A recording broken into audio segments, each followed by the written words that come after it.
두 번째 짧은 영상입니다.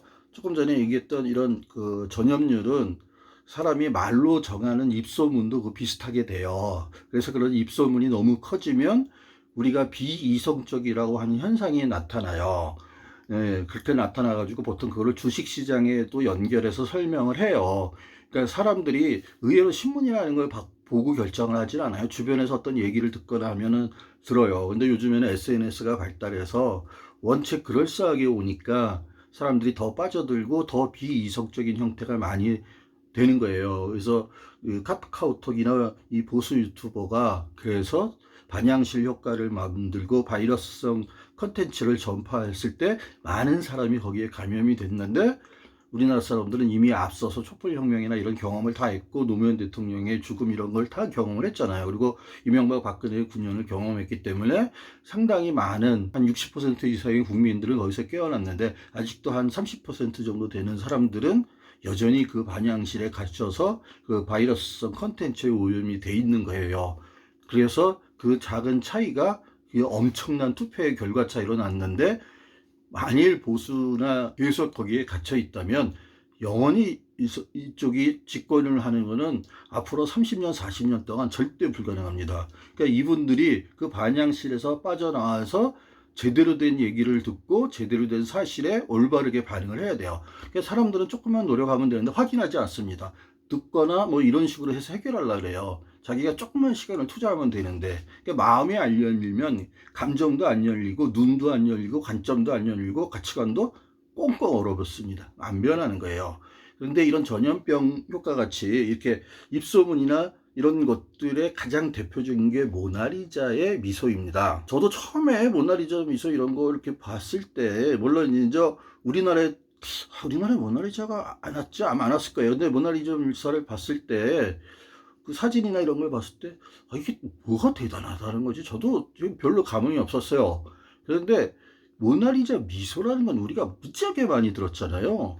그리고 모나리자 그 그림 하나가 프랑스 그 루브르 박물관이 그거 하나를 통해서 번 돈을 따지면 어마어마하거든요. 관광객들이 그 입소문에 들어서 도대체 미소가 뭐지 하고 보러 오거든요. 그래서 모나리자가 막 가격으로 조 단위가 나오는 게 그것 때문이에요. 모나리자의 과장된 가치를 이해하기 위해서는 그 유명한 미소에 관한 특별한 이야기가 지닌 강력한 입소문의 힘에 대해 생각해 보아야 한다. 여전히 같은 책이고요.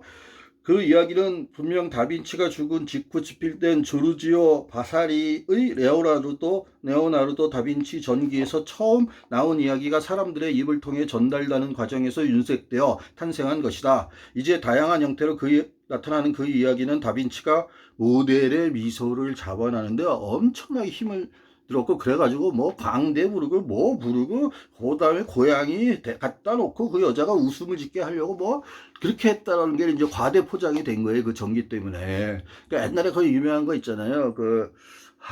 양귀빈가 누군가 그 춘추에 그런 얘기가 많이 나오는데요. 춘추에 보면은 그 웃지 않는 여자가 있었어요. 근데 이 왕이 걔가 양귀빈지 그 서신인가? 하긴 웃지를 않아요. 그런데 웃을 때 이렇게 탁 웃으면서 찡그리는 표정이 너무나 예쁘니까 왕이 걔가 웃게 하려고 별거를 다 합니다.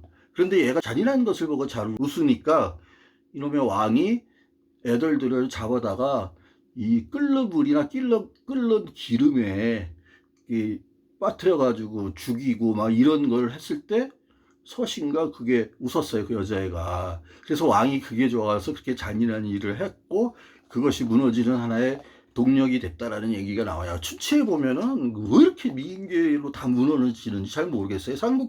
그러니까 삼국지하고 비교하면 그런 거에서 수준차는 엄청나요. 그런데 삼국지는 원체 출세 지향적이고 인간의 여러 가지 모델을 만들어가고 너무 그 모델을 전형화시켜가지고 좀 현실적이지는 않지만, 아무튼 춘추와 삼국지는 그런 차이가 좀 있어요. 아무튼 그건 나중에 얘기하고요. 뭐 가수, 음악가 어릿광대를 불렀다고 서술했다. 바사리는 미소를 두고 인간이라기보다는 천상의 미소이며 불가사의한 것이다 라고 표현했다. 이 그림에 대한 바사리의 묘사는, 이름도 바사리가 뭔지 모르겠습니다. 우리가 현재 보고 있는 모나리자와 잘 맞지 않는 것으로 보이며, 그래서 조용필이 모나리자를 불렀죠. 아무런 상관이 없다고요? 네, 그럴 수도 있습니다. 그래서 혼란스러울지도 모른다. 그의 이야기는 사실 다른 그림을 보고 쓴 것일지도 모른다. 얘가 사시였나? 모나리자를 보고 저게 보였나? 아무튼 그렇대요. 하지만 어찌 되었던 간에 그의 이야기는 오늘날 루브르 박물관에 있는 그 그림의 이야기로 받아들이고 있다. 그래서 루브르 박물관은 바사리 때문에 완전히 아사리가 나도록 돈을 벌고 있는 거죠. 아사리는 그런 데 쓰는 게 아니구나. 아무튼 바사리의 이야기가 널리 받아들여지고 있지만 정확히 왜 그런지는 알기 어렵다. 어떻게 알겠어요. 입소문을 타고 막 변해가지고 어떻게 했을 텐데 윤색되고 가공되고 가짜뉴스의 전형처럼 이렇게 됐을 수도 있거든요. 그것은 다른 많은 생각들과 관련이 있는 것으로 보인다. 모나리자에서 표현된 미소는 수백 년이 넘게 시인들과 수필가들의 주제로 사용되었다. 아이고, 저도 시를 쓸 때 모나리자 미소를 쓰려고 했었어요. 안 쓰길 잘했죠? 예. 대중의 관심이 이 그림에 집중될 때마다 문제의 미소를 잡아내기 위한 다빈치의 오랜 노력에 관한 이야기가 회자되었다. 그런 이야기들은 강력한 입소문의 잠재력과 매력을 지니고 있었던 것이다. 그래서 모나리자의 미소가 천상의 미소이자 불가사의한 미소가 됐어요. 불가사리가 안 된 건 다행이죠. 미소에 관한 이야기는 1910년 발생한 두 가지 사건으로부터 더욱 강력한 동력을 얻었다. 두 사건 모두 이야기를 풍부하게 만들었고 그것을 엄청나게 대중적으로 만들었다. SNS도 없는데 대단하죠. 첫 번째 사건은 1910년 지그문트 프로이드의 도발적인 책이 출판된 것이다. 지그문트 프로이드 그리고 마르크스, 인류의 20세기에 가장 많이 영향을 미쳤던 두 사람이라고 하는데 둘 다 유태인인데 두 사람 다 유태인을 안 좋아했어요. 어떻게 희한하죠? 그것도? 아무튼 유태인. 그런데 한국이 더 뛰어나다는 걸 저는 공부를 하면서 확신을 합니다. 특히 우리나라 여성들은 더 뛰어납니다. 자, 프로이트의 책은 레오나르도의 잠재의식을 분석하면서 와, 죽은 레오나르도 다빈치의 잠재의식을 분석하면서 모나리자를 자세히 다루었다. 프로이트 대단한 사람이에요. 나는 그를 느끼지 말아야지. 프로이트는 그 신비한 미소가 레오나르도에게는 4살 때부터 떨어져 지냈고 아들에 대해 비정상적인 사랑을 보였던 생모에 대한 억압된 기억이라고 해석했다. 하긴 지금부터 프로이트는 다 그거예요. 이게 남성의 심리학이나 남성의 정신 분석을 한 건데 모든 것을 그런 억압과 그 억압이 억눌린 억압이 그 충동이 리비도가 튀어나가는 해방의 순간에 해방이 되고 정신 분석학으로 해방이 된다 막 이러는 거예요.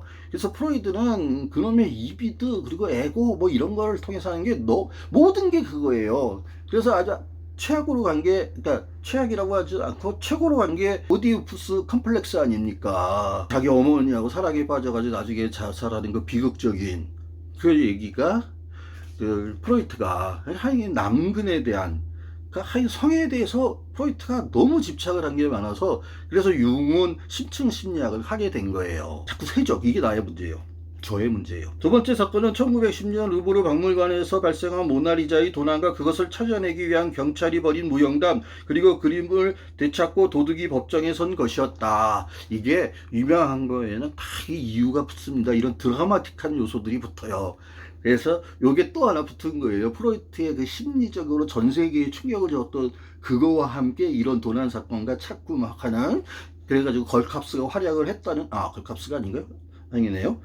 물론 신문 기자들은 그림의 미소에 관해 언급했다. 도난 사건을 취재한 기자들은 그것을 빠뜨리지 않았다. 오션스 11인가? 아무튼 이 도난 사건은 미소 이야기를 대중의 의식에 깊이 각인시킬 만큼 충분히 긴 시간이 몇 년 동안 계속 발전되었다. 우리나라 옛날에 그 여러 명 도둑놈들 주인공 해가지고 13명 나오고 전지현하고 뭐 이렇게 나온 그건가? 언론의 모든 보도에 미소 이야기가 등장했다. 이 도난 사건은 미소 이야기를 대중의 의식에 깊이 각인시킬 만큼 충분히 긴 시간인 몇 년 동안 계속 발전되었다.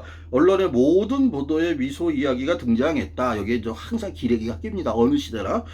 1914년 도둑의 최후 선고에 관한 기사조차 다음과 같은 터무니없는 주장을 했다. 예. 그래서 그 기레기 기자, 그 전형적인 유이군인가? 이름 헷갈립니다.